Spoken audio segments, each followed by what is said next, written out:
देखिए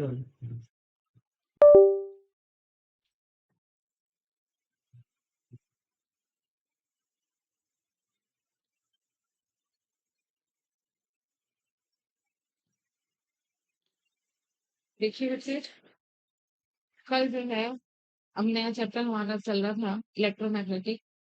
तो उसमें आगे कराते हुए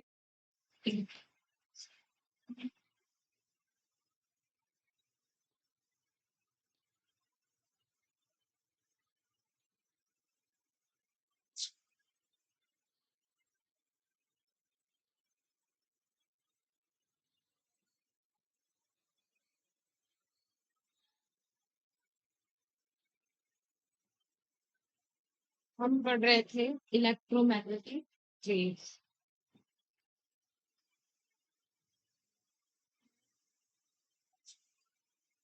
मैग्नेटिक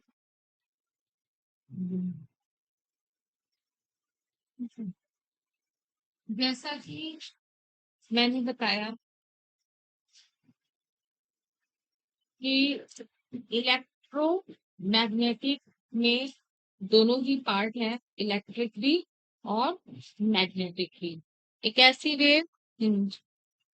वेव्स जिसमें हमारा इलेक्ट्रिक फील्ड और मैग्नेटिक फील्ड बहुत एग्जिस्ट करते हैं। That is called electromagnetic waves, वो वेव्स, ठीक है।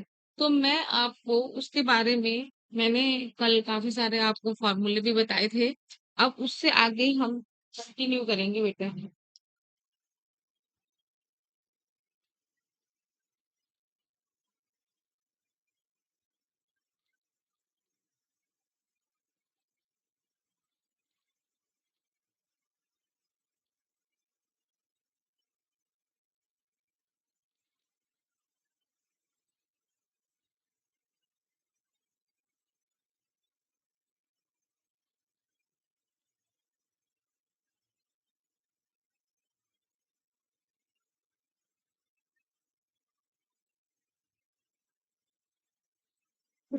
आपको न्यूमेरिकल क्वेश्चंस बता रही थी मैं शायद लास्ट टाइम, है ना। न्यूमेरिकल क्वेश्चंस पे खत्म हुआ था कल। तो मैं उससे आगे कंटिन्यू करते हुए ये बताएंगे आप, जो जिन लोगों ने मेरे 2 या 3 जो लेक्चर हुए हैं, अगर उसके अटेंड किए हैं तो वो तो जवाब दे पाएंगे। लेकिन जो नहीं आए थे बच्चे, वो कैसे दे पाएंगे जवाब। उनके बारे में छोटा सा मैंने बताया था कि जो इलेक्ट्रिक फील्ड है, इलेक्ट्रोमैग्नेटिक फील्ड की, वो और जो मैग्नेटिक फील्ड है, वो दोनों परपेंडिकुलर होती है। क्या होते हैं? और परपेंडिकुलर के लिए हम किसी भी 2 वेक्टर्स को कैसे लिखते हैं? क्रॉस प्रोडक्ट के द्वारा। और ये जब चलती है, मैंने बताया था कि अगर एक ऐसे जा रही है ई, बी ऐसे जा रही है, तो जब इनकी प्रोपगेटिंग होगी वो तीसरी ही डायरेक्शन में होगी, और वो भी उन दोनों के परपेंडिकुलर होगी। यानी इनकी जो वेलोसिटी होगी v, जो ये चलेगी, ई और बी बताया था। जैसे ये है आपका ई ऐसे चला था, ठीक है। मान लीजिए ये आपका है एक्स एक्सिस, ठीक है, ये आपका वाई एक्सिस और ये आपका है जेड एक्सिस। तो मैंने ये कहा कि ये जो आपका इलेक्ट्रिक पार्ट है, इलेक्ट्रोमैग्नेटिक वेव का इलेक्ट्रिक पार्ट किस एक्स में चलता है? वाई में। और इसका जो मैग्नेटिक पार्ट है वो चलता है बेटे आपका जेड में, इस तरह जेड एक्सिस में। लेकिन जो वेव आगे बढ़ती है वो बढ़ती है आपकी एक्स एक्सिस से। समझ में आई बात? यानी बताया था मैंने, अगर ऐसे इलेक्ट्रिक फील्ड वाला पार्ट इधर, मैग्नेटिक वाला इधर, लेकिन चलेगी वो बिल्कुल उनके परपेंडिकुलर। बताया था ये वाली बात।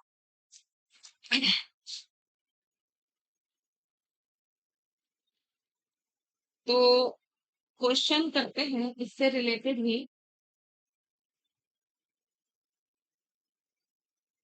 ये कर लीजिए, अपनी कॉपी में बना लीजिए। ऑनलाइन लिंक तो है ही, ऑनलाइन लिंक ले लेना आप लोग। जो मैंने करी है ना, इसकी क्लास 2-3 पीछे की 4 क्लासेस हो गई इलेक्ट्रोमैग्नेटिक की। वो 4 लिंक ले लेना भैया से, और वो ले लेना, ठीक है बेटे। उससे आगे आप भी शायद अभी आई है ना, या आई थी पीछे की क्लासेस में? नहीं आ पाई तो लिंक ले लेना आप, और एक बार उसे भी हाँ पढ़ लेना और सुन लेना। तो फिर आगे आप मेरे साथ लग जाओगे, मतलब आगे ट्रैक पे आ जाओगे। लेकिन ये काम आज ही कर लेना, ठीक है? कर लिया बेटे? देखिए मैं लिखवाऊंगी question.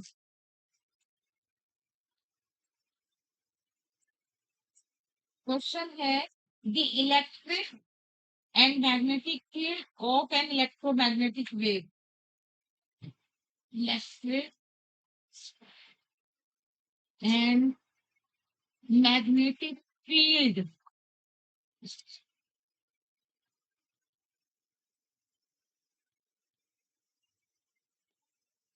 Of an electromagnetic wave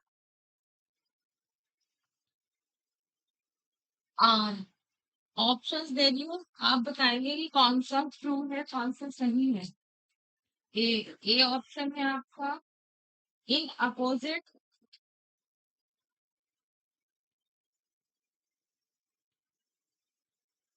face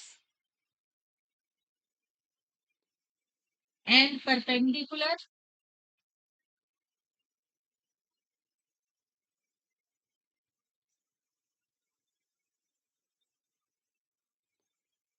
to each other.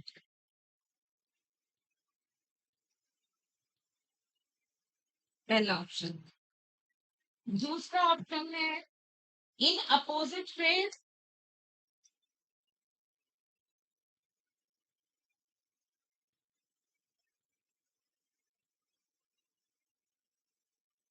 And parallel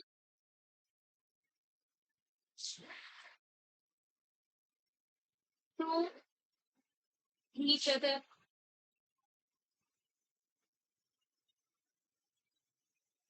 C option है बेटे, इन फेस। फेस का मतलब same phase, in phase and perpendicular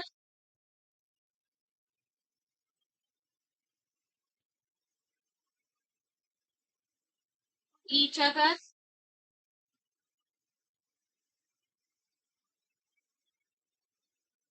चौथा ऑप्शन है बेटे आपका D, in face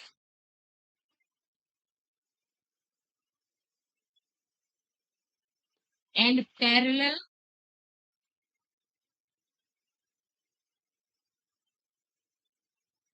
to each other.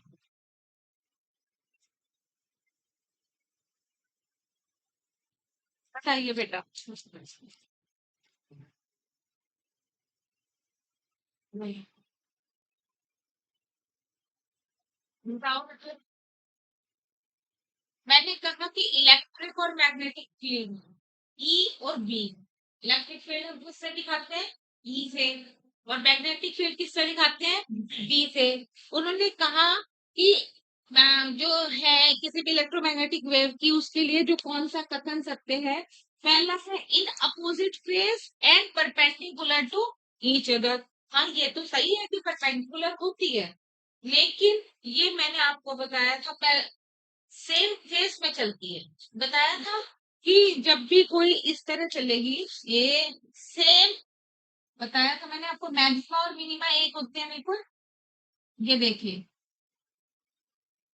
यहाँ पर दोनों की मैक्सिमा सेम, यहाँ पर दोनों की मिनिमा सेम। समझ में आई बात? यहाँ मैक्सिमा दोनों के इधर, और यहाँ पे मिनिमा। ठीक है, जब इस तरह से चलेगी कोई भी इलेक्ट्रोमैग्नेटिक वेव, समझ रहे हो, तो वो कैसे फेस में होगी, सेम फेस में होगी। हमेशा याद रखिए, कोई भी इलेक्ट्रोमैग्नेटिक वेव हो बेटे, वो हमेशा सेम फेस में चलती है। अगर कहीं पर आपको पता है कि अगर मेरे पास कोई इस तरह की क्वेश्चन है, साइन,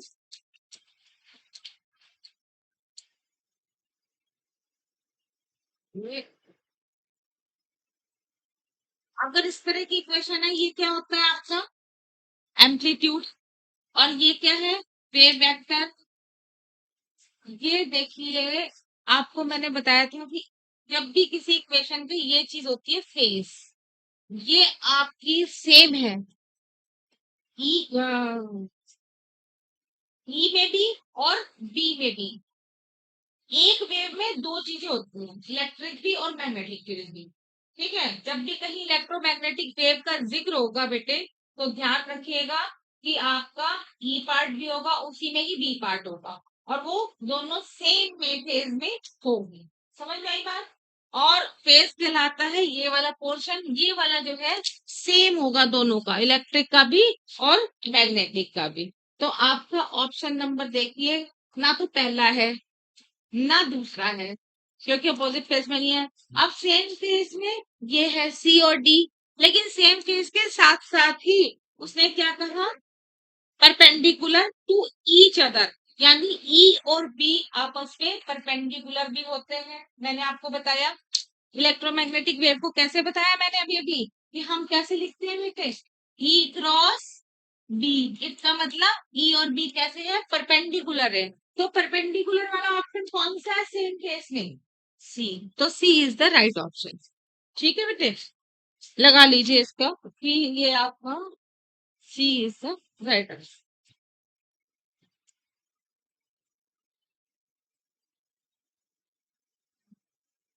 लिख लिया?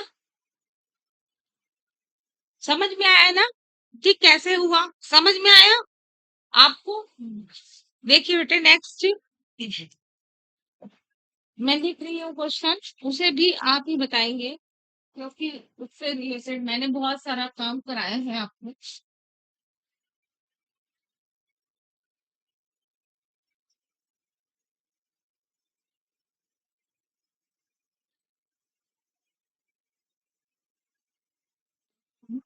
Which of the following statement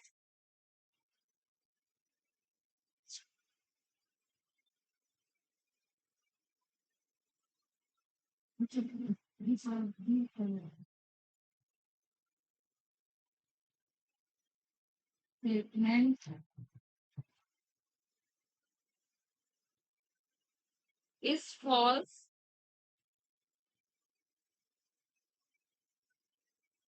for the properties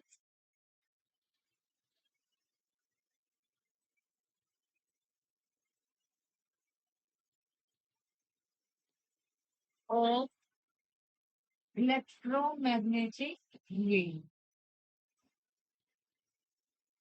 number 8, ध्यान से पढ़ेंगे। Both E and B field vectors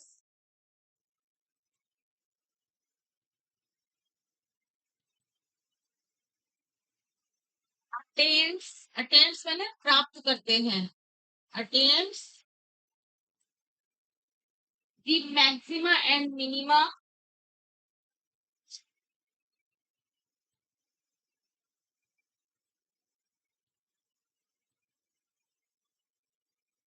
at same phase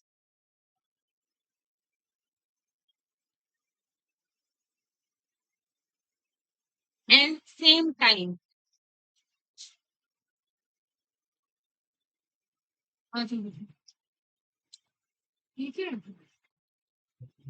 हाँ चलो।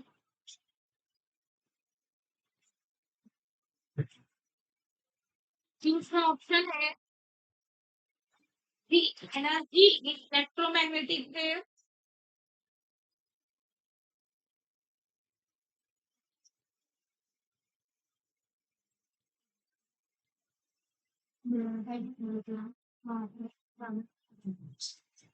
is divided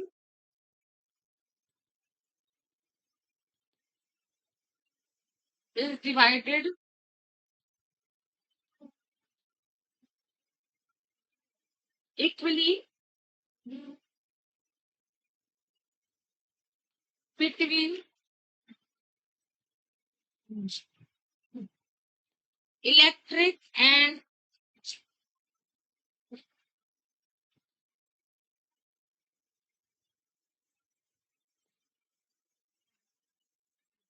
magnetic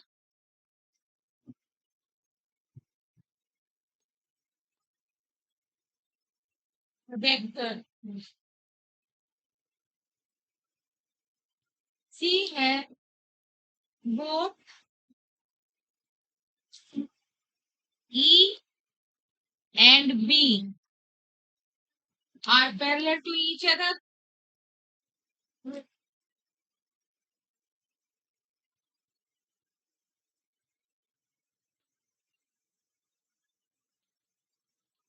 and perpendicular to the direction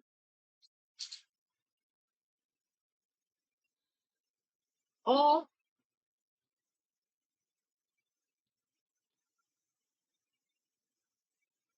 propagation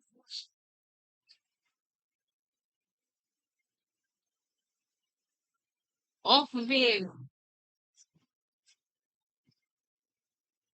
और डी ऑप्शन है बेटे आपका, these waves do not require, these waves do not require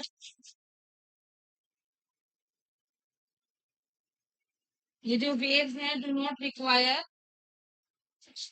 any material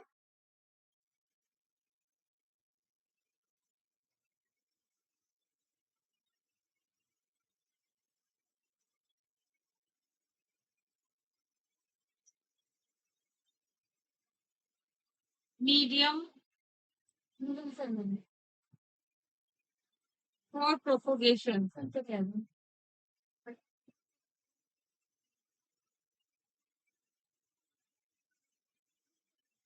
देखिए बेटे, हम करा रहे हैं इलेक्ट्रोमैग्नेटिक वेव।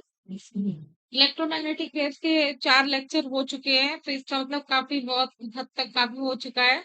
और जो आज बच्चे नई मतलब काफी ईद के मनाने के बाद आए हैं, है ना, वो जो है इसको क्या नाम है कर सकते हैं ऑनलाइन, मेरे पहले के 4 जो ये हो चुके हैं लेक्चर। ठीक है, तो उसमें क्या आप लोग वो समझ लोगे, है ना, तो फिर ये आगे जो है आप इसमें फ्लो में आओगे। तो लेकिन जितना मैं आज बता रही हूँ उतना समझ लीजिए, ये भी आपको काफी हद तक मदद करेगा। देखिए मैंने ये क्वेश्चन लिखा है कि which of the following statement is false. False मैंने असत्य है। ज्यादातर क्वेश्चंस आते हैं ट्रू के, तो मैंने आपको फॉल्स इसलिए लिया ताकि आप ज्यादा से ज्यादा सही चीजें जान सके इसके बारे में। भाई 4 में से 3 सत्य है और एक असत्य है, एक फॉल्स है। तो देखिए क्या है, पहला है option, both electric and magnetic field vector attains the maxima and minima at same phase and same time. अभी बताया मैंने कि जो इलेक्ट्रोमैग्नेटिक वेव होती है वो इलेक्ट्रिक पार्ट और उसका मैग्नेटिक पार्ट वो सेम समय पर और सेम पोजीशन पे। अब आपको मैडम टाइम तो समझ में आता है, बट सेम पोजीशन मतलब वो नहीं समझ में आई बात। ये देखिए बेटा, जैसे ये है ना आपका ए, इस तरह समझ रहे हो बात, सही। ए और मैग्नेटिक पार्ट ऐसे है, ये तो हो गया आपका इलेक्ट्रिक पार्ट, और ये कौन सा पार्ट है, मैग्नेटिक पार्ट। तो हमने क्या कहा, सेम टाइम पे और सेम पोजीशन पे, मान लीजिए T is equal to 2 seconds पे, तो 2 सेकेंड्स पे ये वाला पॉइंट हो गया ना। तो जब 2 ये वाला पॉइंट है, तो ठीक इसी पॉइंट पे इसका भी मैक्सिमा और इसका मैक्सिमा सेम होंगे। पोजीशन क्या मतलब, ये वाले डिस्टेंस, जो पोजीशन का मतलब होता है मूल बिंदु से ये वाली दूरी। समझ में आई बात, मूल बिंदु से जिस बिंदु पर हम दूरी देख रहे हैं, मैक्सिमा देख रहे हैं या मिनिमा देख रहे हैं। मैक्सिमा किसे कहते हैं, जब इलेक्ट्रिक फील्ड मैक्सिमम वैल्यू भी ले लेता है। इलेक्ट्रिक फील्ड की मैक्सिमम वैल्यू कहाँ है बेटे, यही तो है, और मैग्नेटिक फील्ड की मैक्सिमम वैल्यू यहाँ पर है। तो ये इसका मैक्सिमा हो गया, क्या हो गया, इस पॉइंट पर, यानी इस पोजीशन पर इसका जो मैक्सिमा और मिनिमा कहाँ होता है बेटे, जहां पर ये दोनों यहाँ मिलते हैं। समझ में आई बात, तो इसका मतलब इस यहाँ के लिए टी भी और एक्स भी सेम रहेंगे। इलेक्ट्रिक फील्ड और मैग्नेटिक फील्ड के लिए एक्स और टी सेम रहेंगे, यानी पहला तो ट्रू है। पहला तो भाई ट्रू है, both electric magnetic field vector attains, attains मैंने प्राप्त करते हैं, क्या चीज? Maxima minima at same phase at same time. ये तो सही है। बहुत ही। दूसरा है आपका option, the energy in electromagnetic wave. Energy के बारे में भी मैंने आपको पढ़ाया था, अभी और पढ़ाऊंगी। एनर्जी बताया था कि इक्वली शेयर्ड होती है। जो टोटल एनर्जी होती है इलेक्ट्रिक पार्ट और मैग्नेटिक पार्ट में, इलेक्ट्रोमैग्नेटिक की जो एनर्जी है वो क्या होता है? Equally divided. इलेक्ट्रिक और मैग्नेटिक पार्ट में आधी आधी बराबर बटी हुई होती है। बनने के बेटे इधर से आजा, खोल लो चाहे इधर में।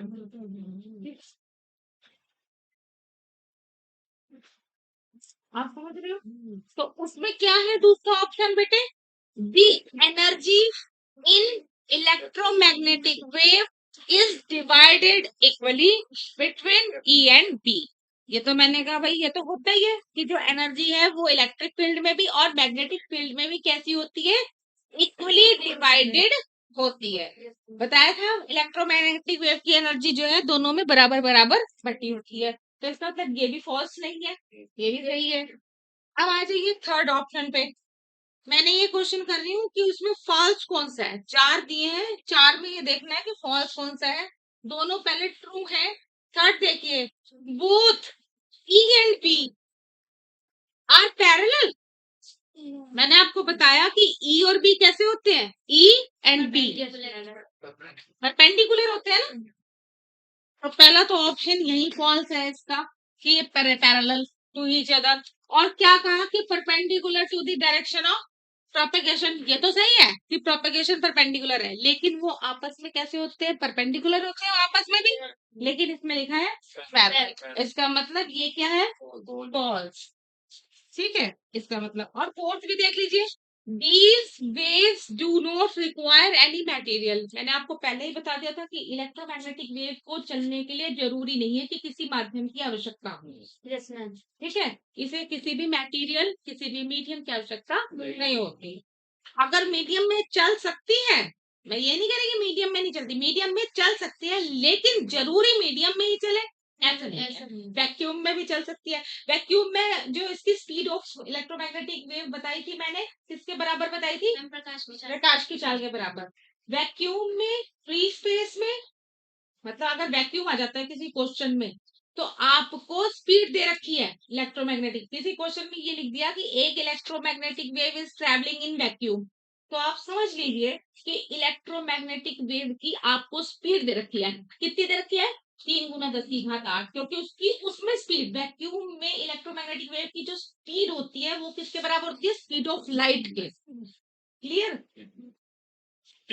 तो इसका मतलब थर्ड ऑप्शन भी ट्रू है, मुझे किसी में रिक्वायर मटेरियल की रिक्वायरमेंट नहीं। तो थर्ड ऑप्शन इसका राइट आंसर। ठीक है, क्लियर हुआ? नेक्स्ट क्वेश्चन लिख रही हूँ। जैसे ये क्या नाम है, लाइट चली गई, तो इस पे ऑनलाइन ये तो चल रहा होगा? यस मैम, चल रहा होगा। अभी रुक गया होगा मैं इसमें लाइट से है। नहीं, लाइट से नहीं मैम, ये तो चार्जर लगा रखा। लाइट लगा नहीं मेरे को भाई। एक मिनट भैया, पता है चार्जर लगा रखा है आपका है? यस मैम, अगर ये चार्जर होगा ना तभी पूछते बेटे। एक बार भैया को बोल दे कि भैया मैंने कहीं लाइट चलेगी, वो लैपटॉप तो चल रहा होगा या नहीं ऑनलाइन, कहीं ऐसा तो नहीं रिकॉर्डिंग स्टॉप हो गई? अपना देख लेंगे फिर भैया। ये हो गया बेटे। अंदर कमरे में नहीं है, कमरे में होंगे। चलिए, ये हटा दो बेटे। कर लिया ये?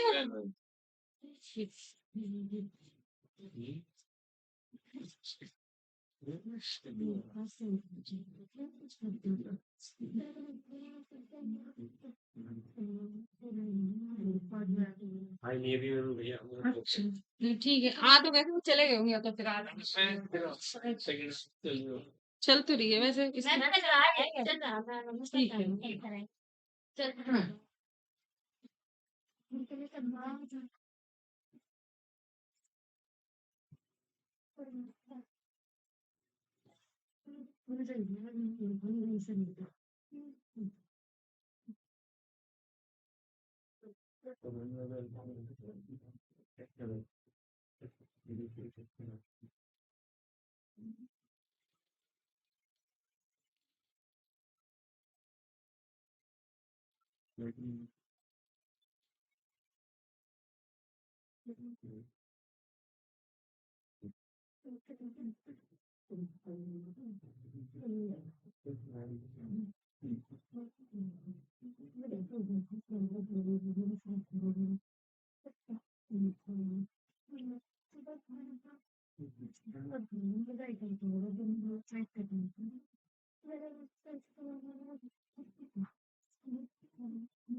देखिए तब नेक्स्ट है आपका क्वेश्चन। क्वेश्चन लिखिए next. The electric field part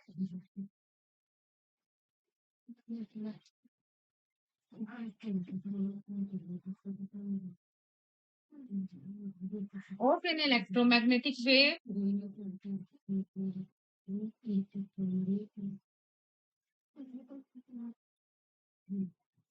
in medium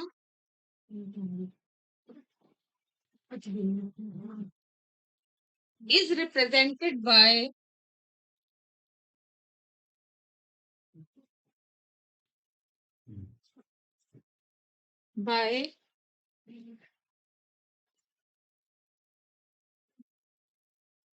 E x is equal to 0, E y is equal to 2.5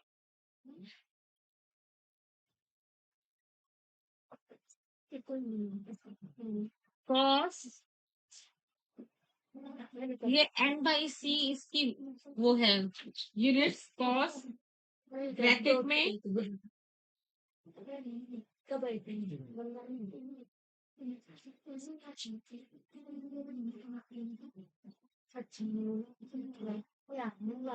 to पाई गुना 10 की घात 6 रेडियन पर second into T minus pi 10 की पावर -2 रेडियन पर metre.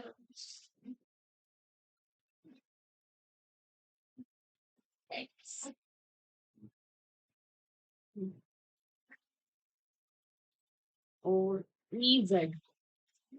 Ez is equal to 0. The wave is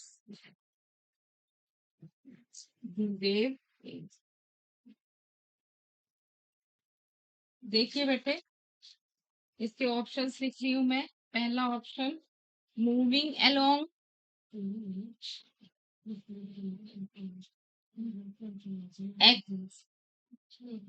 moving along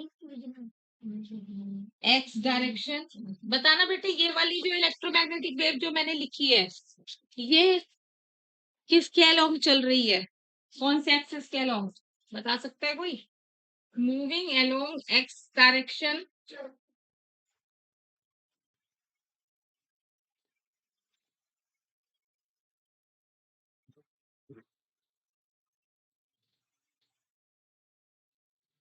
with frequency. बड़ा सोच समझ के जवाब दीजिएगा। 10 की पावर 6 हर्ट्ज एंड वेवलेंथ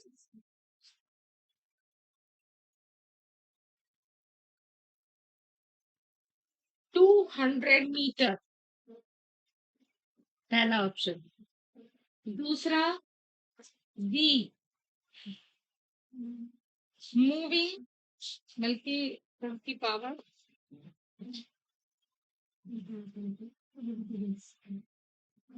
2 के बजाय यहाँ पे पहले ऑप्शन में 100 मीटर। दूसरे ऑप्शन में आइए moving along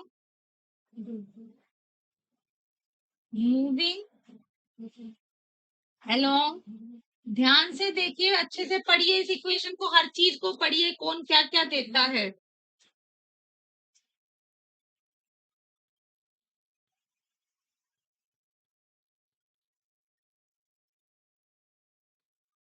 with frequency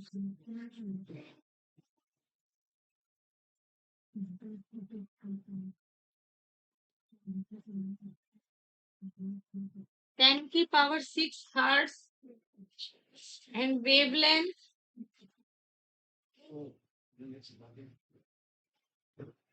200 metres. Third option में है C, moving along y axis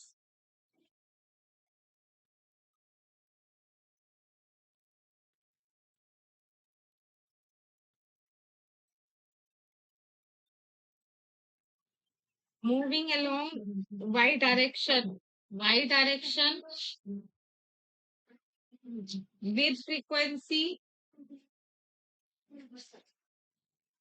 ना मूविंग अलोंग ऐसे कीजिए, माइनस एक्स कीजिए, moving along minus x direction with frequency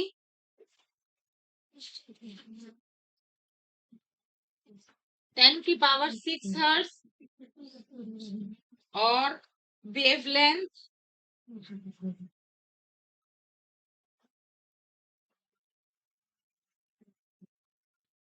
200 metre और डी है moving along y direction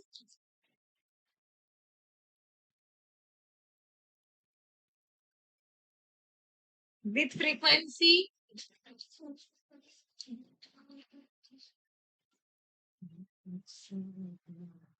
2 pi 10 की पावर 6 hertz and wavelength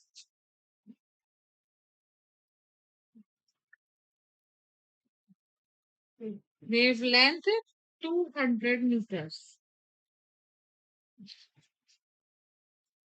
बताओ भाई,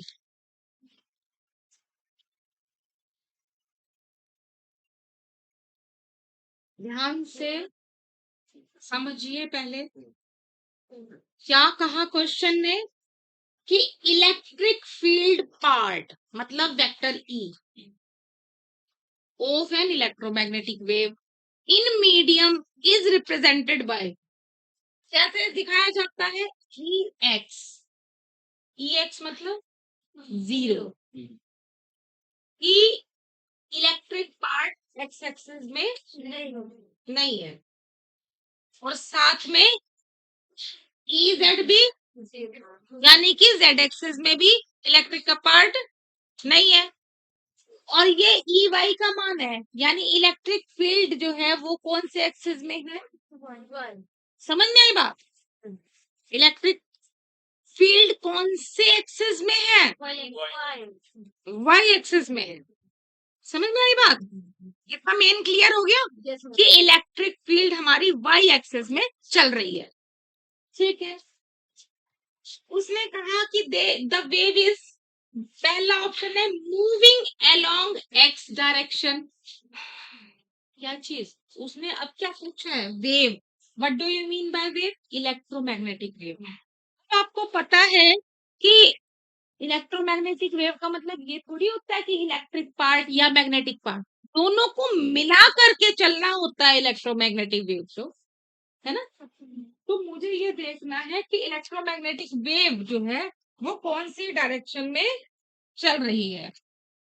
इलेक्ट्रोमैग्नेटिक वेव जो है, मैंने आपको क्या बताया था, अगर मुझे ये देखना हो कि वो किस डायरेक्शन में चलती है तो आप यहाँ से ना, जो ये फेस है, ये वाले कौन सा मान है, फेस का, ये किस चीज का मान दिया हुआ है, फेस एंगल, फेस एंगल दिया है ना।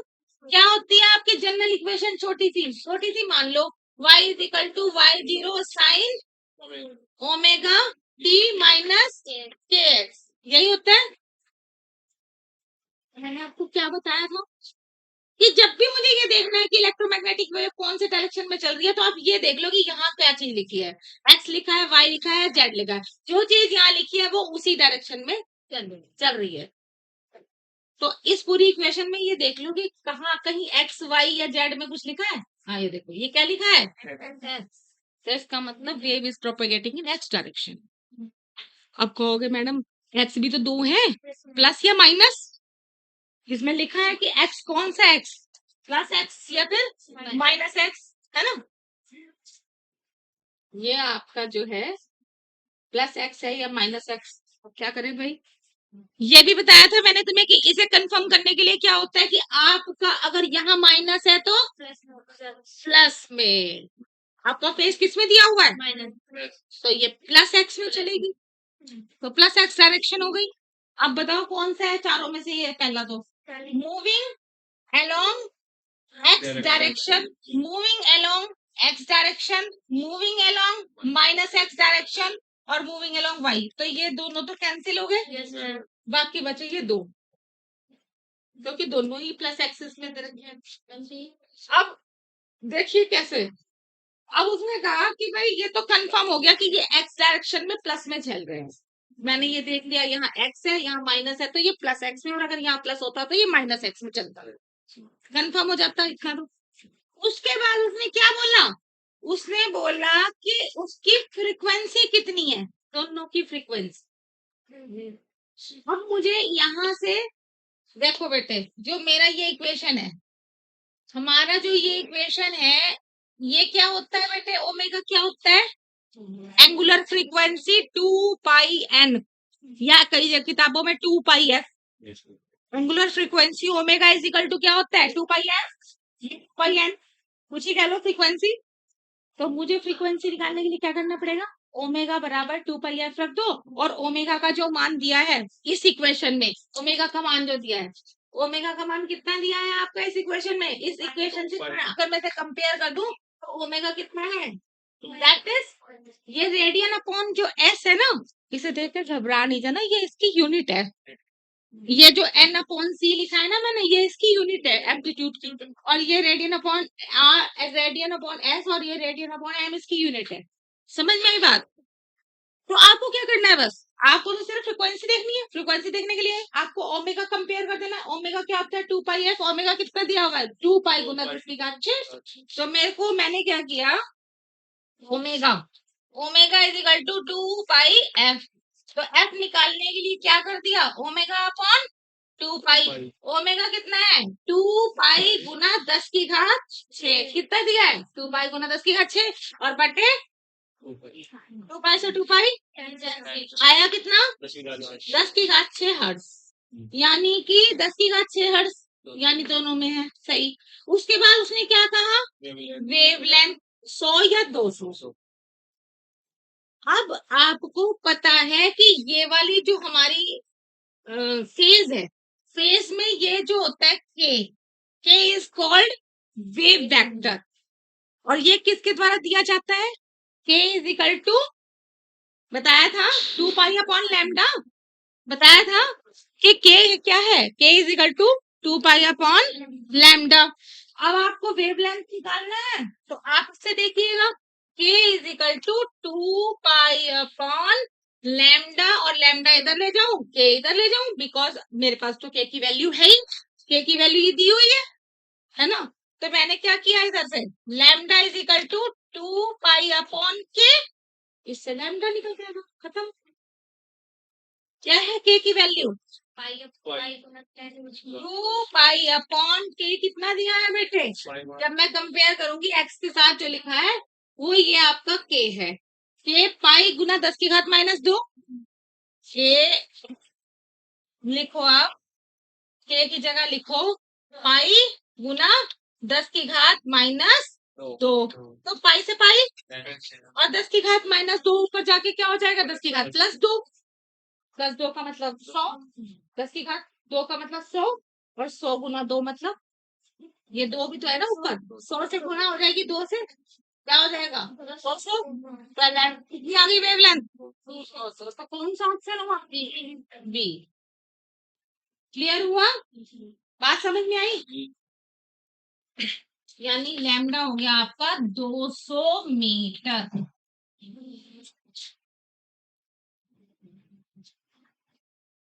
क्लियर हुआ? Yes ma'am.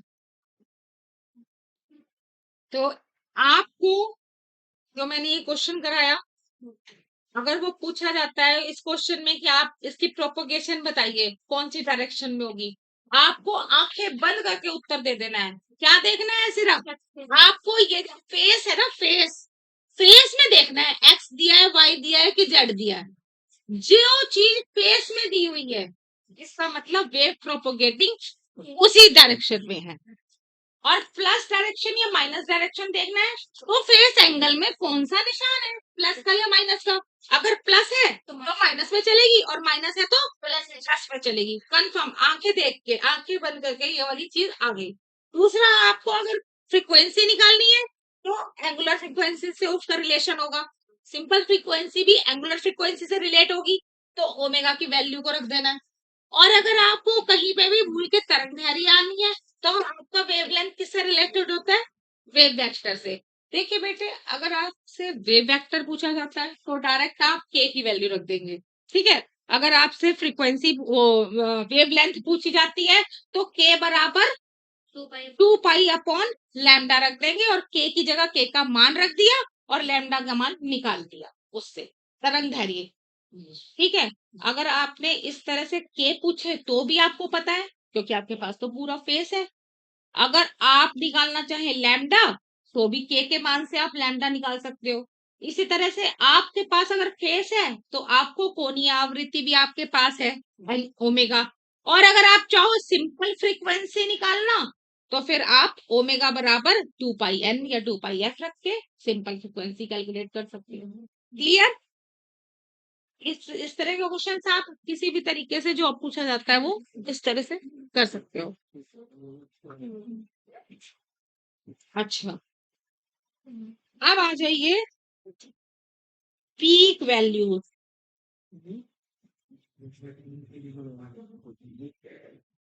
हटा दो बेटे, हो गया? Yes ma'am.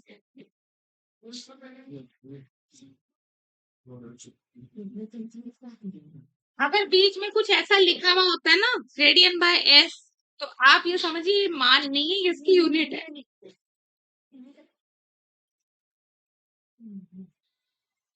और जो इससे गड़बड़ा मत जाना, ये एक्स बराबर 0 ये पता नहीं क्या चीज है।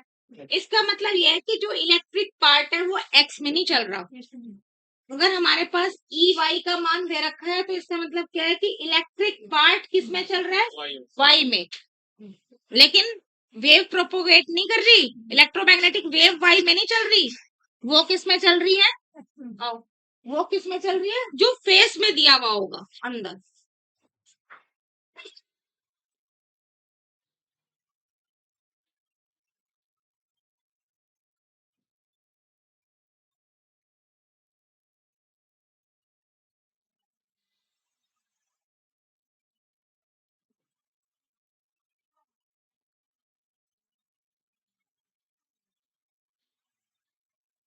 अच्छा, देखिए बेटे,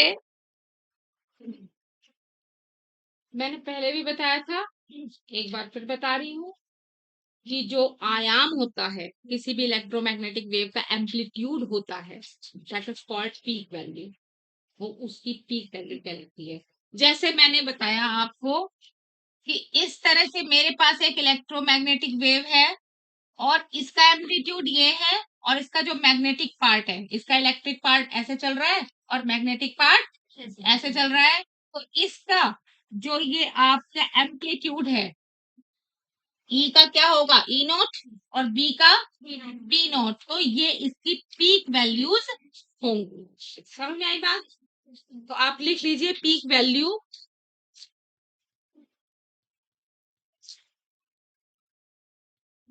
of electric field and magnetic field.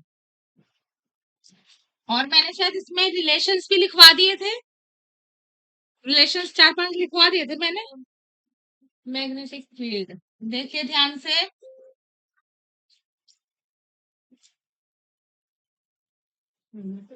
अगर इलेक्ट्रिक फील्ड का पीक वैल्यू ई नॉट है और मैग्नेटिक पार्ट का एम्पलीट्यूड बी नॉट है या पीक वैल्यू बी नॉट है, तो इन दोनों में जो है क्या रिलेशन होता है, that is relation between them,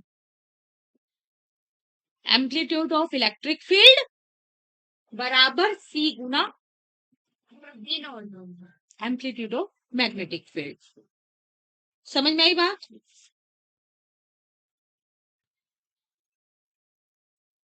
और अगर आप देखा जाए इन दोनों का रेशो क्या हो जाएगा, E not by B not सी।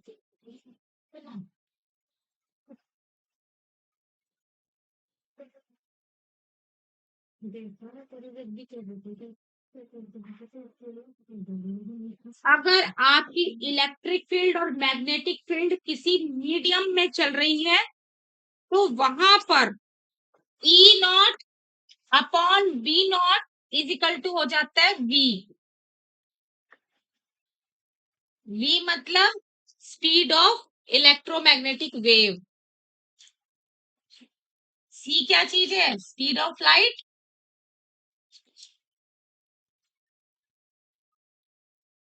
और ये मीडियम में है, ये कहाँ का है, वैक्यूम फ्री स्पेस।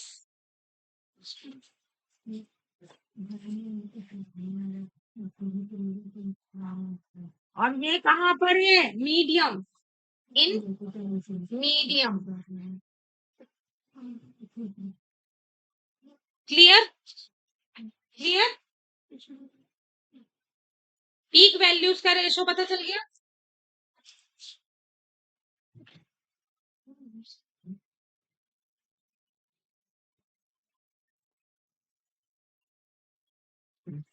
चलिए क्वेश्चन करवा रही हूँ, बताएंगे, आंसर देंगे। जहां तक उम्मीद है मुझे पता चल जाएगा कि क्लास में कौन प्रेजेंट है और कौन मेंटली एब्सेंट है। हटा दूं ये?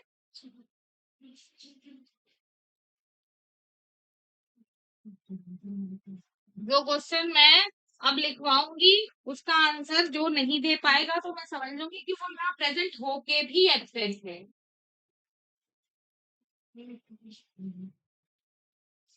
The ratio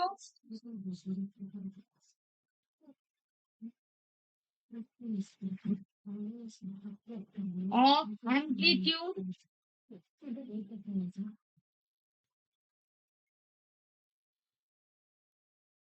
of magnetic field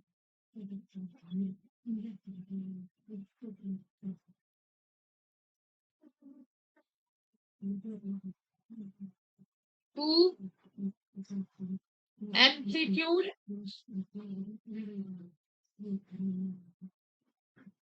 of electric field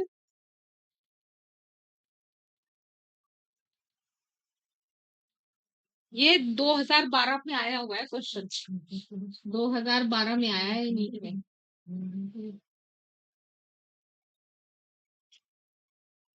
magnetic field to amplitude of electric field for an electromagnetic wave, for an electromagnetic wave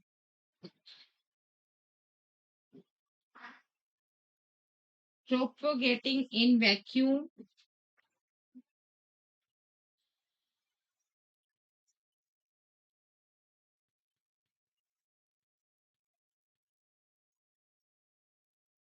निर्वात में चल रही है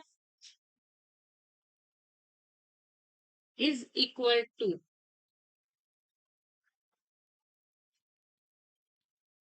पहला option speed of A, the speed of light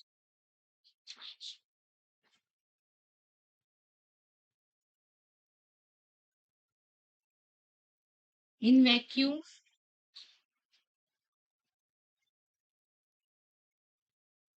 B option reciprocal. बहुत सोच समझ के जवाब दीजिएगा। ऑफ स्पीड ऑफ लाइट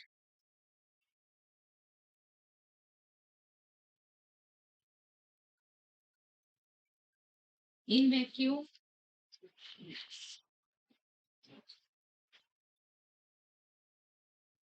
तीसरा है the ratio of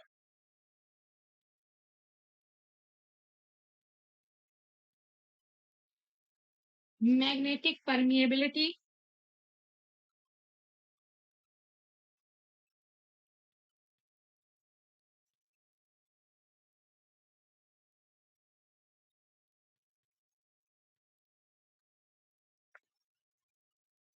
to electric susceptibility.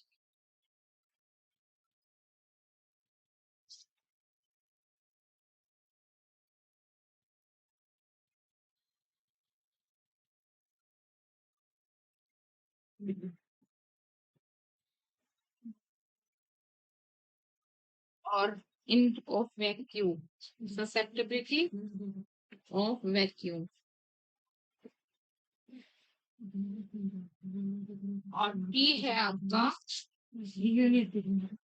One. चलिए, है किसी के पास इसका आंसर अब तक?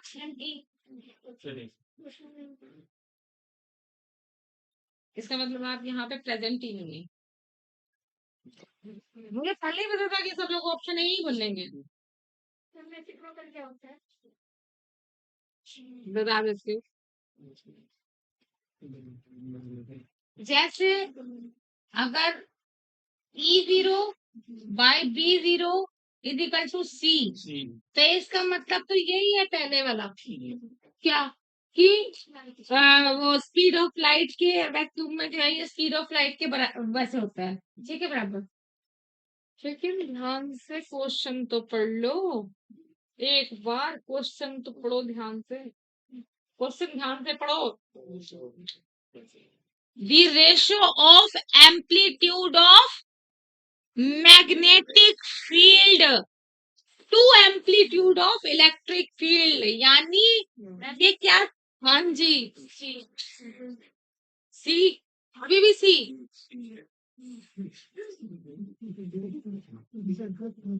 किस किस का रेशो है पहले बताइए। ये इलेक्ट्रिक फील्ड का जी, ये किसका रेशो है? बस जिसने ये बता दिया उसे आंसर। ये किसका रेशो है? इलेक्ट्रिक फील्ड का रेशो सी है। लेकिन क्वेश्चन में ये कह रहा है कि मैग्नेटिक फील्ड और इलेक्ट्रिक फील्ड का रेशो बताइए, तो उल्टा नहीं हो गया? तो ये भी तो उल्टा होगा, 1/c। और रेसिप्रोकल इसे कहते हैं 1/में आके। जैसे आपका अगर ये है तो ये तो आपका प्रोपोर्शनल हो गया, कहते हैं ना इज इनवर्सली प्रोपोर्शनल टू सी। लेकिन ये क्या होता है? Is inversely proportional. रेसिप्रोकल कह दो चाहे तो उल्टा। जब उल्टा संबंध होता है तो उसको बोलते हैं हम रेसिप्रोकल। क्या बोलते हैं? समझ में आई बात? तो अब बताओ डी हुआ ना, reciprocal of the speed of light.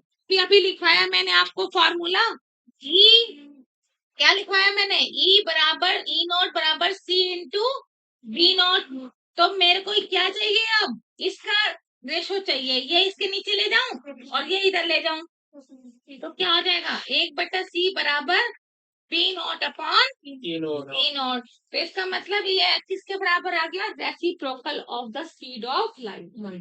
Reciprocal मतलब व्युत्क्रमानुपाती।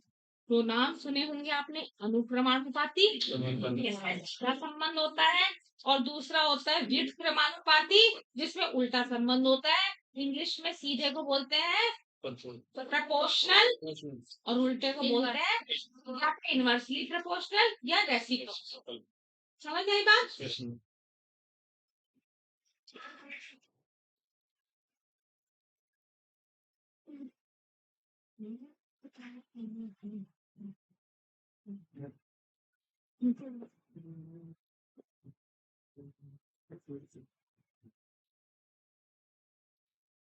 ध्यान से जब तक आप क्वेश्चन पे पूरा फोकस नहीं करेंगे ना, तब तक आप ऑप्शन मत देखा करो। ऑप्शन तब हमारा क्या रहता है कि क्वेश्चन पढ़ने से ज्यादा हम ऑप्शन देखने पे वो करते हैं ध्यान। लेकिन आपको ज्यादा ध्यान किस पे देना है? क्वेश्चन। अगर आपने क्वेश्चन अच्छे से पढ़ लिया ऑप्शन तो आपका अपने आप निकल जाएगा। समझ में आई बात?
से पीछे वाला जो मैंने लास्ट लेक्चर छोड़ा था वो उसमें मैं करा रही थी प्रॉपर्टीज ऑफ इलेक्ट्रोमैग्नेटिक वेव्स, है ना? प्रॉपर्टीज ऑफ इलेक्ट्रोमैग्नेटिक वेव का मैंने आपको एक पॉइंट लिखवा दिया था। क्या लिखवाया था? In these waves E and B vary sinusoidally. E and B became maximum at same place at same time. Therefore, the phase difference between two fields is 0. यहाँ तक लिखवाया था ना? तो ये मैंने आपको बता दिया कि अगर दो वेव्स इस तरह से ये हो गया बेटे, ये सबका हो गया।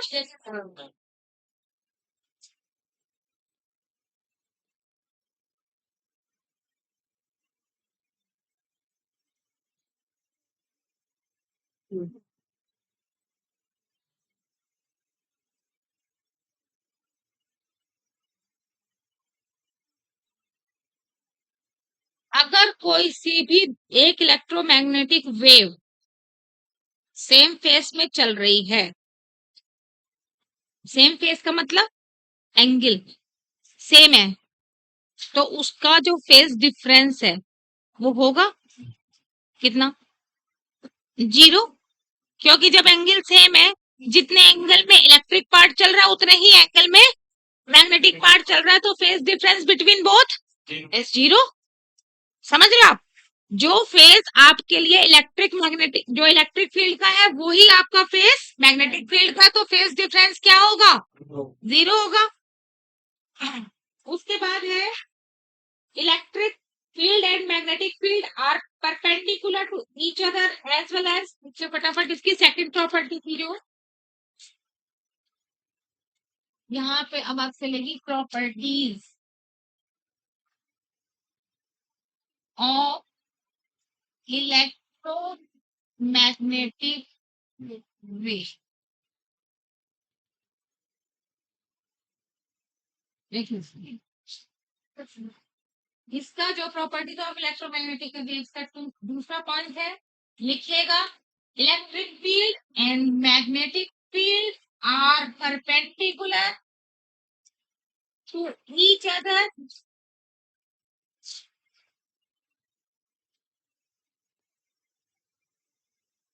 as well as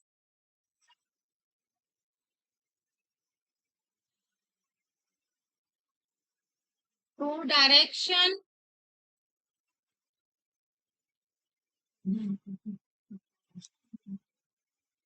of propagation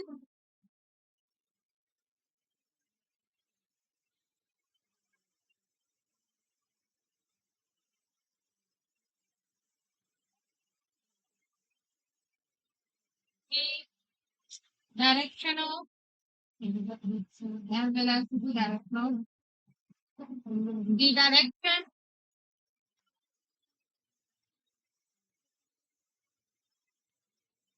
of propagation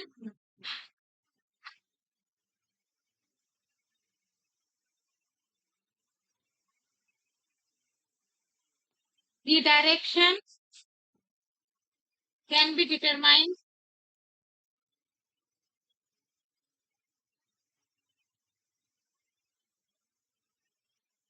by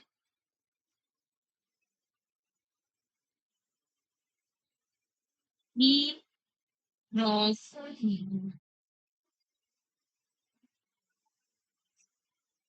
अगर ये कोई मैंने लिख दी एक इस तरह से इक्वेशन ओमेगा टी वाला पार्ट पहले लिखेंगे माइनस एक्स और that is B Z.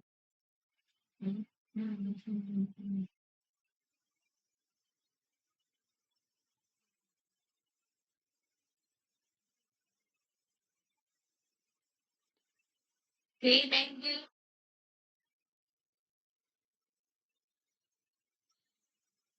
Same face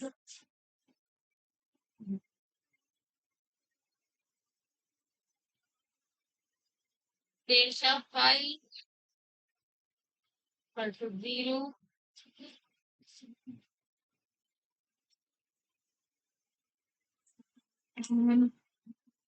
both have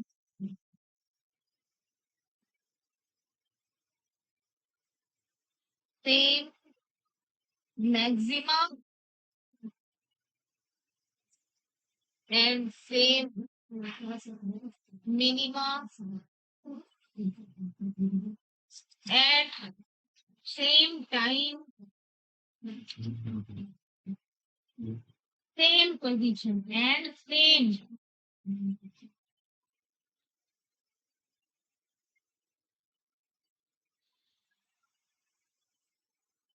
देखिए बेटे ये बात क्या कह रही है, क्या बता रही है कि इलेक्ट्रोमैग्नेटिक जो वेव है आपकी उसका जो इलेक्ट्रिक और मैग्नेटिक पार्ट है ई एंड बी वो कैसे दिखाई, उसकी जो प्रोपगेशन है वेलोसिटी है वो किससे मिलती है हमें, ई क्रॉस बी से। ई और बी आपस में क्या है, परपेंडिकुलर है और जब ये चलती है तो वो उन दोनों के भी परपेंडिकुलर चलती है। बताया था मैंने ई पार्ट बी पार्ट और चलेगी उसके भी परपेंडिकुलर तीसरा एक्सिस। समझ में आई? तो जो वेलोसिटी होती है that is the E cross B, इसके पर इस तरह से, या आप इसे ऐसे लिख सकते हो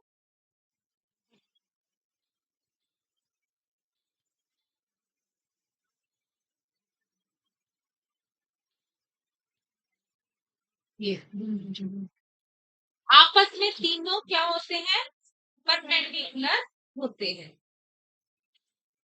अब ये देखेंगे बेटे मैंने ये लिखा है ई वाई बराबर इलेक्ट्रिक फील्ड, इलेक्ट्रोमैग्नेटिक वेव की इलेक्ट्रिक फील्ड ये है आपकी।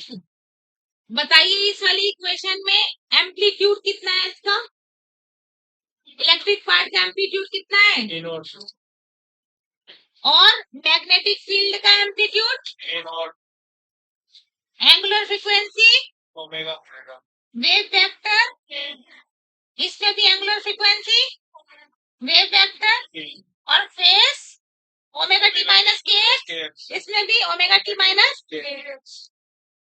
डिफरेंस है दोनों के फेस में कुछ, फेस में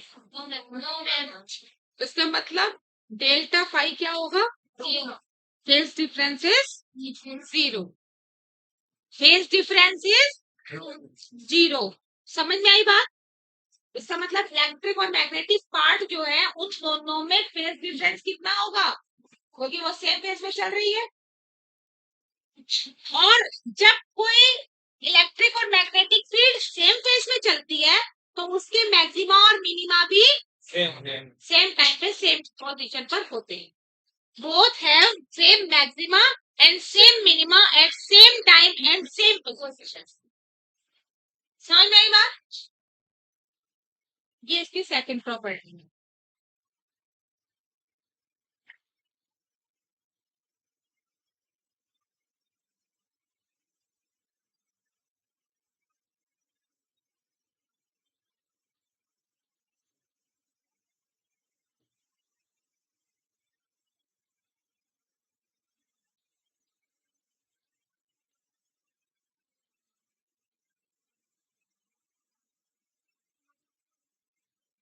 ये जो मैंने आपको क्वेश्चंस करवाए पहले, अगर आप ये प्रॉपर्टीज पढ़ लेंगे तो वो मैक्सिमम मिनिमम वाली, वैसे तो मैंने आपको कल भी बताया था, लेकिन जो आज ये बता रही हूँ ये वाली प्रॉपर्टीज पढ़ लेंगे तो उसे देखते ही, अगर आपको ये वाली प्रॉपर्टी याद होगी तो उसे देखते ही आप टिक मार्क लगाएंगे।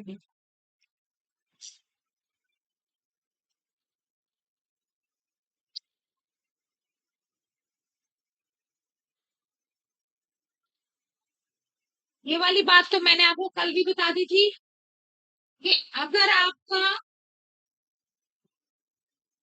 इधर एक्स एक्सिस है, इधर वाई एक्सिस है और इधर जेड एक्सिस है, एक्स एक्सिस में आप क्या लेते हो आई कैप, वाई में जे कैप और के का, तो आई जे के जब ये साइक्लिक लेते हो तो कैसे लेते हो, ऐसे आई जे और इधर के, आई क्रॉस जे बराबर किसकी होता है, ये के, और जे क्रॉस के आई के, और के क्रॉस आई जे, पता है ना सबको। और अगर तो इसको रिवर्स कर दूं मैं तो क्या हो जाएगा वो, अगर मैंने इसको उल्टा कर दिया जे क्रॉस आई कर दिया आप, तो वो किसके बराबर हो जाएगा, माइनस के बराबर। इसी तरह से इसका उल्टा कर दिया मैंने, के क्रॉस जे माइनस आई, और इसी तरह से मैंने कर दिया आई क्रॉस के माइनस जे। ये तो सबको क्लियर कंफर्म है ही।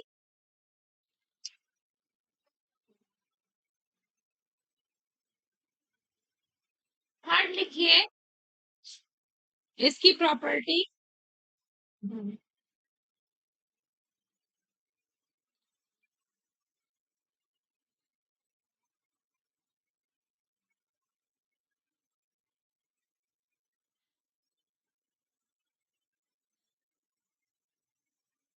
देखिए बेटे,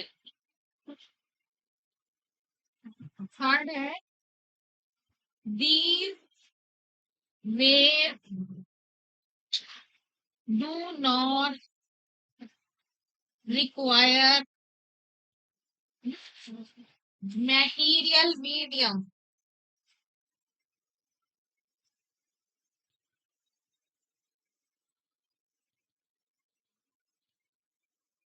for their propagation.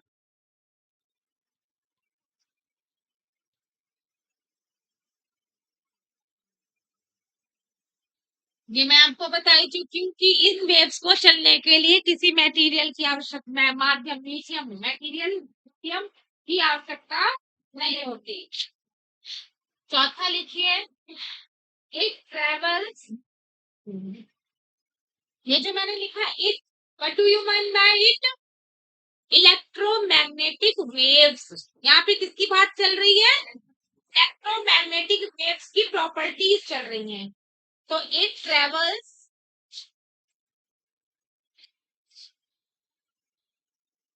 In free space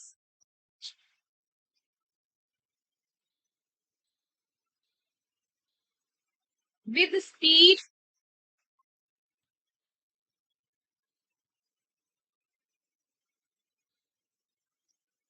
of light,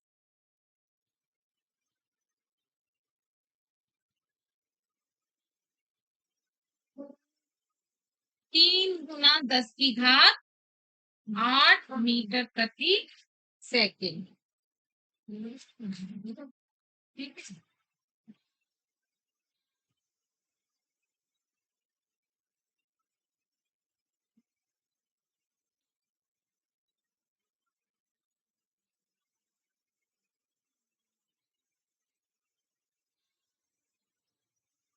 Which is given by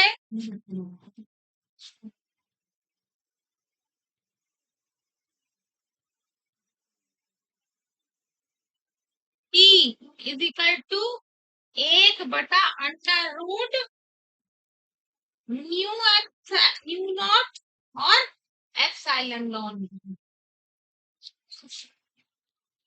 क्या चीज है यहाँ पर, T, जब कोई इलेक्ट्रोमैग्नेटिक वेव फ्री स्पेस में चलती है तो वो सी के बराबर उसकी वेलोसिटी होती है, उस समय वो जो सी है वो किसके बराबर होता है, 1/√μ एप्सिलॉन।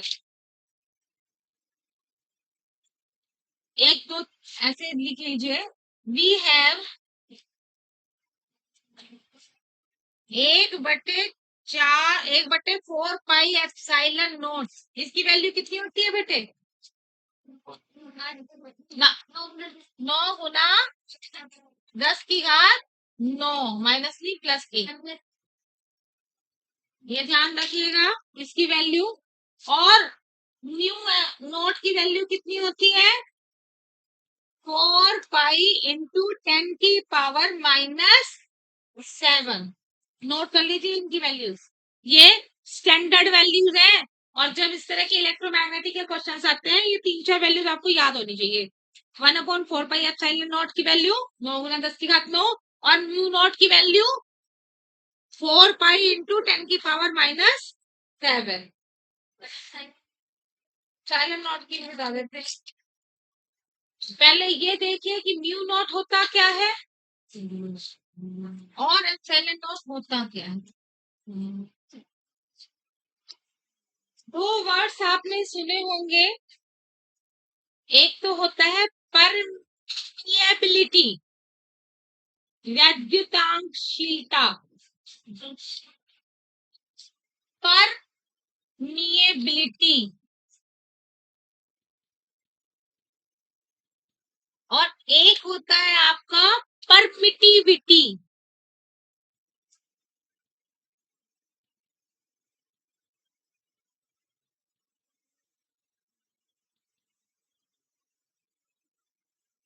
इनमें जब आप ये ध्यान रखिएगा कि जो परमिएबिलिटी और परमिटिविटी होती है मीडियम की, वहां पर एयर में भी, वैक्यूम में भी और फ्री स्पेस में भी, दैट इज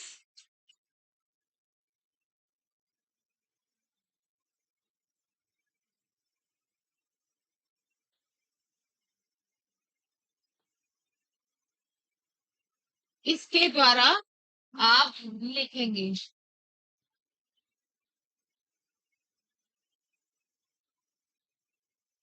एक आपने सुना होगा अपवर्तनांक, सुना है? क्या होता है अपवर्तनांक? T/V सुना है? N=C/V। C क्या होता है? प्रकाश का वेग, और ये मीडियम में प्रकाश का वेग। ये तो हवा में हो गया प्रकाश का वेग, और ये माध्यम में प्रकाश का वेग। तो जब हम इस अपवर्तनांक से रिलेट करते हैं इसको, देखिए बेटे, अगर मैं इस यहाँ पे मेरे को C का मान पता है म्यू नॉट और एप्सिलॉन नॉट में, तो अगर मैं यहाँ पे रख दूं C की वैल्यू तो कितनी आएगी बेटे? 1/√μ नॉट एप्सिलॉन नॉट। और V जो है इसकी वेलोसिटी, अगर मैं ये कह दूं कि वो माध्यम में रिलेटिव कह दूं उसे, म्यू रिलेटिव और एप्सिलॉन रिलेटिव हो, तो वो क्या हो जाएगा बेटे? 1 ऊपर चला जाएगा म्यू आर, क्योंकि आर भी नहीं होनी चाहिए इसकी जगह, तो हो जाएंगे केवल म्यू। किसी माध्यम में अगर इसकी परमिएबिलिटी म्यू है और परमिटिविटी एप्सिलॉन है, ये समझ में आया आपको? 1/ऊपर कैसे किया? ये तो मैंने C का मान रखा, C का मान कितना है बेटे? ये हो गया C का मान। और जब मैंने V का मान रखा, V क्या है? किसी माध्यम में इलेक्ट्रोमैग्नेटिक वेव की स्पीड वो कितनी है? 1/√, ऐसे 1/√μ × एप्सिलॉन। समझ में आई बात? और ये वाला जो पार्ट है ये कहाँ चला गया? ऊपर। समझ में आई बात? तो अब ये आ गया आपका n = कह लो या रिफ्रैक्टिव इंडेक्स न्यू कह लो, nu = mu upon mu naught into epsilon naught. तो बेटे ये जो आपकी क्वांटिटी है mu upon mu epsilon, mu upon mu naught और epsilon upon epsilon naught, that is called refractive index. ये आपका, ये रिलेटिव कह लो आपका, ए इस तरह से कह दो म्यू आर, और ये एप्सिलॉन। क्या होता है ये? एक माध्यम के सापेक्ष दूसरे माध्यम का अपवर्तनांक, ये हो गया। और ये क्या चीज है? एक माध्यम का दूसरे माध्यम के सापेक्ष परमिएबिलिटी और ये परमिटिविटी। समझ नहीं था? इसे नोट करो बेटे, इस चीज को बिल्कुल, इस वाली जो ये प्रॉपर्टी है इसको नोट करो।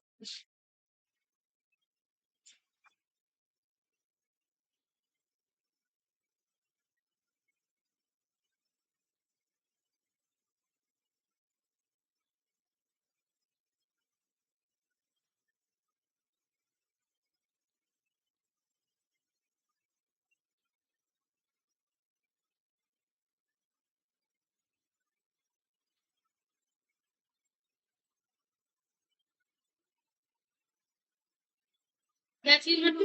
ये ये ये परमिटिविटी, ये है परमिएबिलिटी, ये परमिटिविटी। एक चीज और भी नोट कर लो इसी में ही बेटे, आपने क्या किया, ए एन या फिर refractive index Q dash is equal to क्या लिखा था, सी अपॉन बी लिखा है बेटे। Yes ma'am. यहाँ पे आपने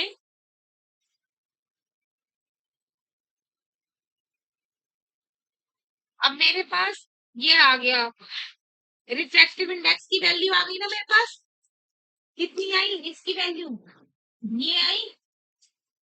तो मैं जरा इसमें रिलेशन लिखू, v is equal to c upon mu dash, तो c upon under root mu r into epsilon r. ये वाला एक फॉर्मूला भी नोट कर ले बेटे, ये वाली बात समझ में आई, ये वाला फॉर्मूला समझ में आया या नहीं आया? ये देख लो मैंने क्या लिखा था, रिफ्रैक्टिव इंडेक्स बराबर सी अपॉन वी, सबको पता है अब कांच का अपवर्तनांक क्या होता है, सी अपॉन वी। मैंने क्या लिखा, सी ना बी को इधर ले गई, रिफ्रैक्टिव इंडेक्स को नीचे ले आई, और यहाँ से रिफ्रैक्टिव इंडेक्स की वैल्यू मैंने अभी क्या निकाल ली, under root mu r epsilon r. बस उसकी जगह मैंने वो रख दिया c upon under root mu r epsilon. समझ में आई बात?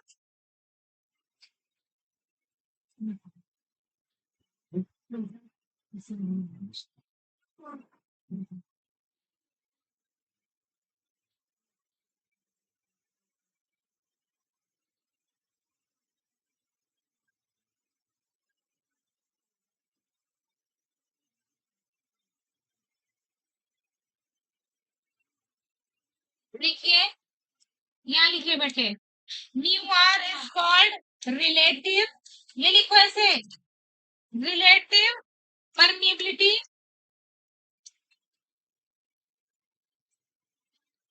और epsilon r is equal to relative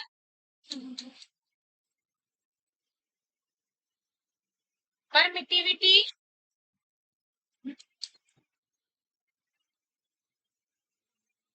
और इसी को, रिलेटिव परमिटिविटी को ही कहते हैं बेटे डाई इलेक्ट्रिक कांस्टेंट।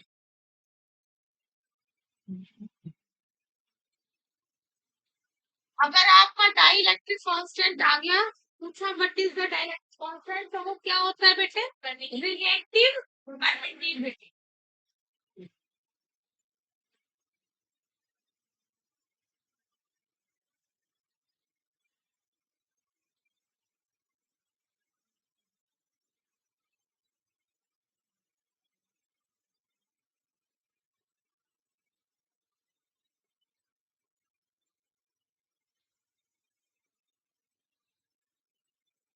लिखिए बेटे, इसी में एक लाइन और भी लिखनी है आपको। अब मैं सोच रही हूँ कि वो जो है,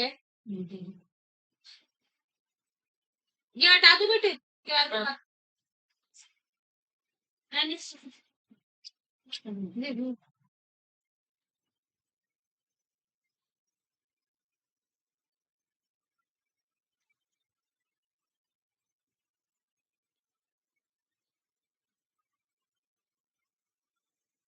लिखिए, द स्पीड ऑफ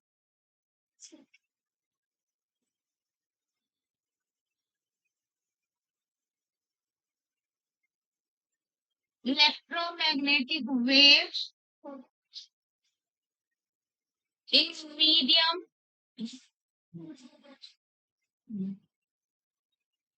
इज, वो होता है बेटे v is equal to 1/√μ0 epsilon.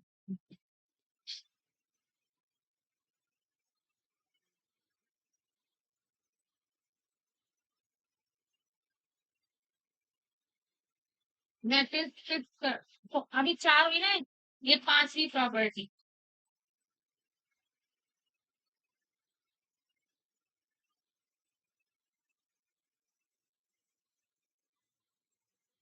और उसके बाद आ जाइए 6th पे।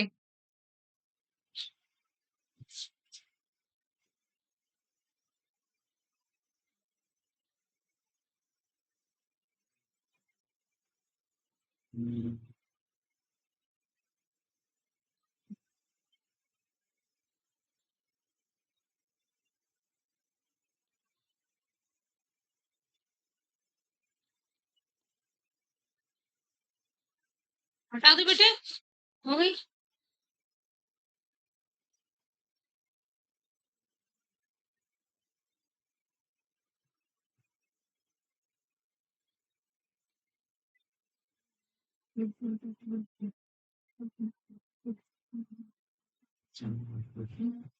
Electric field vector of an electromagnetic wave produces optical effect.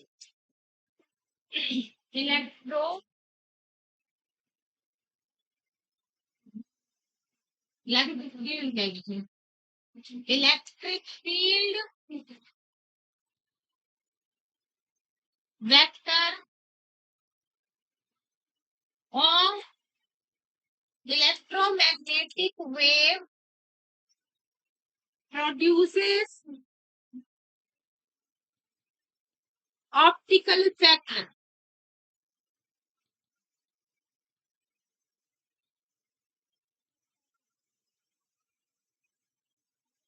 Hence,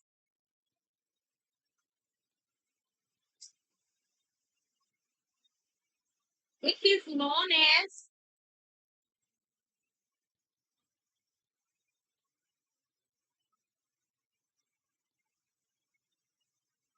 light or optical vector.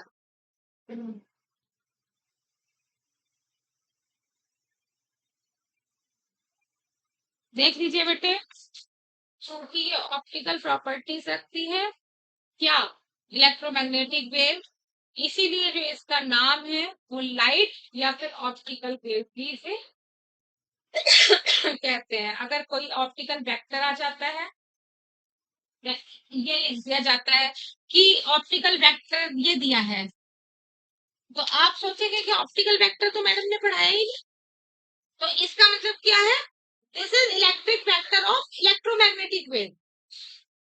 This is magnetic field, यानी मैग्नेटिक फील्ड किसका, वाई, मतलब आपका मैग्नेटिक इलेक्ट्रोमैग्नेटिक वेव गई, ये दोनों ही मिलाकर के बनती है इलेक्ट्रोमैग्नेटिक वेव, इलेक्ट्रिक फील्ड और मैग्नेटिक फील्ड।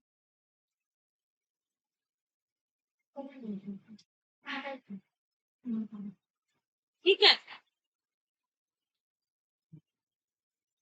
ये दोनों ही ऑप्टिकल के गुण रखती है, इसीलिए इसका नाम क्या है, ऑप्टिकल वेक्टर भी इसे कहा जाता है। ठीक है बेटा, अब आइए आप इसकी एनर्जी।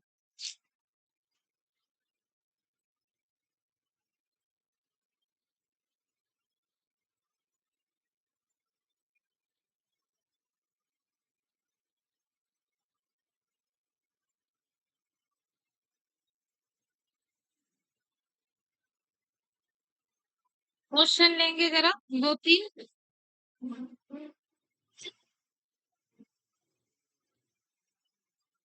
बेटे भैया से चौक ले,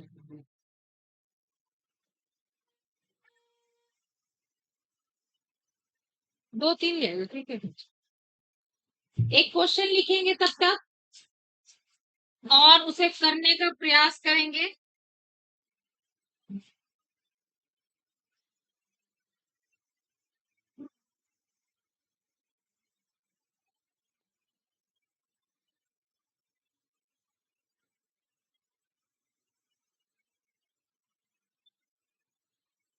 जो अब तक मैंने प्रॉपर्टीज बताई है बताएंगे कि क्या होता है।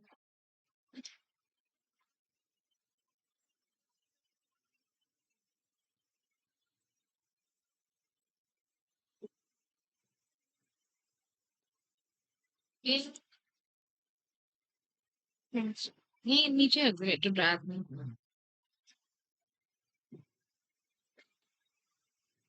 कितने लोग होते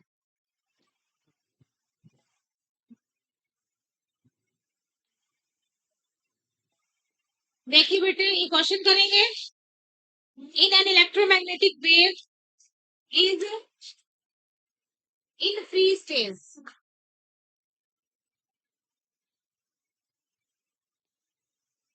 the root mean square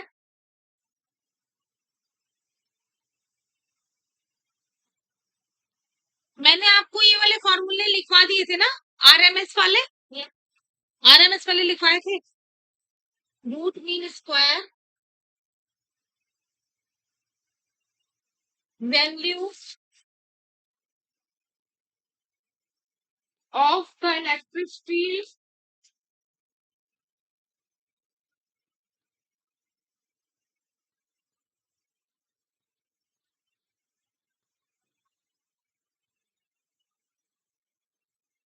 is ERMS is equal to 6V upon M. The peak value of magnetic field. करिए कैलकुलेट।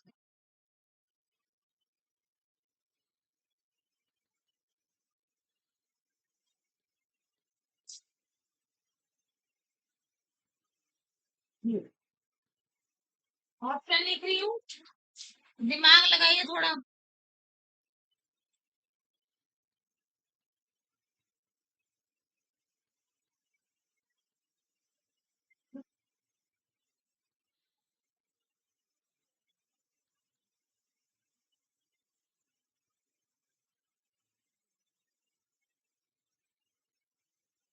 मैं नहीं बताऊंगी, मुझे तुम ही बताओगे कैसे होगा ये क्वेश्चन। मुझे नहीं आता ये वाला, बताओगे फटाफट।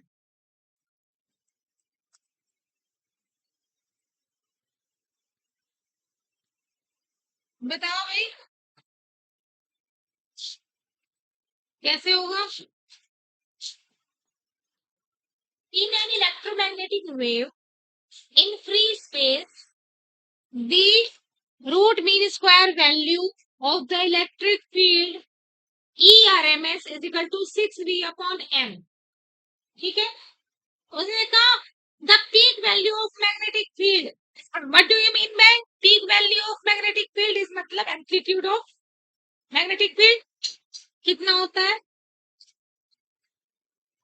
यही तो होता है peak value of magnetic field. इसका मतलब मैग्नेटिक फील्ड का एम्पलीट्यूड बताया था ना, पीक वैल्यू एम्पलीट्यूड को कहते हैं। ये बताना है हमें, निकालना क्या है। अरे कैसे निकाले मैडम, यह तो दिया ही सिर्फ इलेक्ट्रिक फील्ड है, मैग्नेटिक फील्ड तो दिया ही नहीं है। अरे नहीं दिया है तो क्या हुआ, हमारे पास रिलेशन तो है इलेक्ट्रिक फील्ड और मैग्नेटिक फील्ड को रिलेट करने वाले। वो कौन से रिलेशन है, क्या दिया है, क्या पूछा है। अब हमारे पास ERMS की वैल्यू दी हुई है, तो हमारे पास कोई रिलेशन तो होगा जो E not be not BRMS ERMS में होगा, दिया है ना। लेकिन उससे काम नहीं चलेगा यहाँ पे, क्योंकि BRMS से कोई मतलब नहीं, मुझे तो B नॉट चाहिए। BRMS निकाल के कोई फायदा होगा, अगर BRMS निकालने का फायदा था, अगर क्वेश्चन में पूछा होता कि root mean square velocity value पूछा होता किसकी, मैग्नेटिक फील्ड की, तो आप ये रिलेशन लगा सकते थे जो अभी इसने बताया। ये एक रिलेशन बताया ना मैंने, ERMS is equal to C into. तो भाई मुझे पता है कि ये जो है फ्री स्पेस है, फ्री स्पेस यानी वैक्यूम है, यानी V बराबर C हो जाएगा। तो मुझे पता है कि यहाँ पे लाइट ऑफ वेलोसिटी आ जाएगी, ये दे ही रखा है, और ये निकल जाएगा। लेकिन फायदा क्या? फायदा तो कुछ भी नहीं हुआ। क्वेश्चन वाले ने तो घुमा दिया, उसने कहा कि मुझे तो पीक वैल्यू चाहिए इसकी। क्या चाहिए? तो भैया हमें एक रिलेशन पता है, अभी अभी बताया था, E naught is equal to c into v naught. अगर मुझे किसी तरह से ई आर एम एस से ई नॉट पता चल जाए तो फिर मैं वी नॉट भी निकाल लूंगी। तो मेरे पास ई आर एम एस और ई नॉट में भी तो रिलेशन है। क्या लिखवाया था मैंने ई आर एम एस और ई नॉट में relation? E R M S बराबर ई नॉट बाय रूट 2 लिखवाया था। ये रिलेशन बताया था, ई आर एम एस बराबर ई नॉट बाय रूट 2। अगर मैं इस रिलेशन से ई नॉट निकाल लेती हूँ तो फिर बस मुझे ई नॉट पता चल गया तो फिर तो ये रिलेशन है, वी नॉट भी पता चल जाएगा। तो निकालो फटाफट इससे E naught. E R M S कितना दिया है मुझे? 6। भाई हमें हमारे पास ई आर एम एस कितना दिया है? 6 वी अपॉन एम दिया है। इसका मान इसमें पुट करो फटाफट, क्या आ जाएगा? 6 बराबर ई नॉट बाय रूट 2, यही तो आया। और इससे ई नॉट कितना आया? 6 नॉट 2। सही आ रहा है नहीं? मुझे कुछ गड़बड़ आ रही है? नहीं आ रहा। 6 अंडर रूट 2 ई नॉट आ गया। लेकिन क्या फायदा, मुझे तो पी नॉट चाहिए। ई नॉट ही तो निकालना मैंने अभी, बी नॉट निकालना फटाफट। अभी ई नॉट ही तो निकला, इलेक्ट्रिक फील्ड ही तो निकली, एम्पलीट्यूड ऑफ इलेक्ट्रिक फील्ड। उसने पूछा एम्पलीट्यूड ऑफ मैग्नेटिक फील्ड चाहिए, तो फिर ई नॉट कितना निकला? 6 रूट 2 बराबर 3 गुना 10 की घात 8 और बी नॉट। समझिए बात। और इसके नीचे ले जाओ, क्या हो जाएगा बेटे?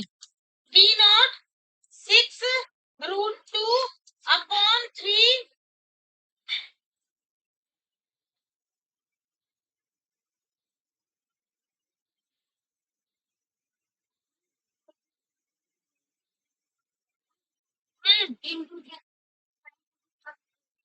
Into 10 to the 8।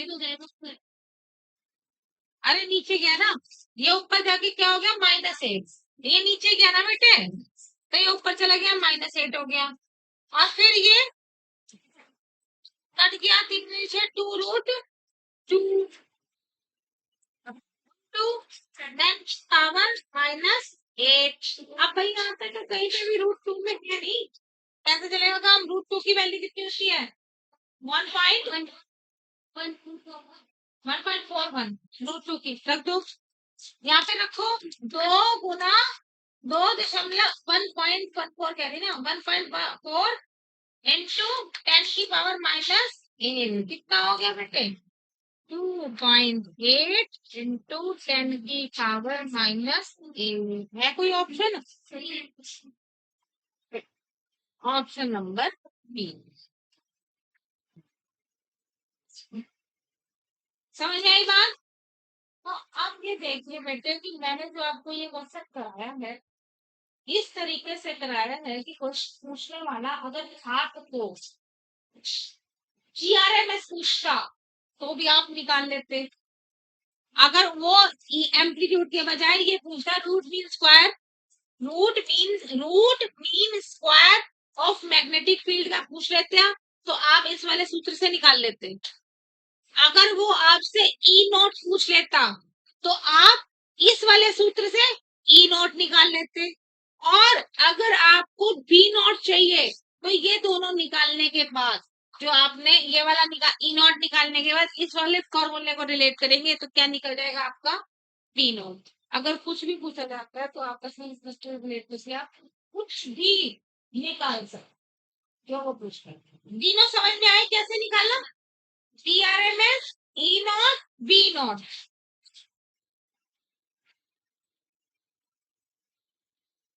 क्या टाइम हुआ? 10 पूरे 10 बजे। 8 मिनट है तो ब्रेक ले लो फिर थोड़ी देर का, फिर दूसरा शुरू करते हैं इसमें आप ही। चलो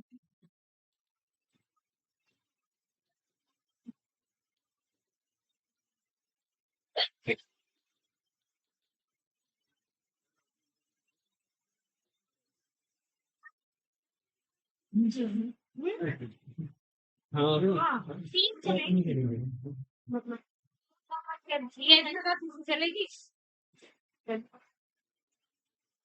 ये तो ये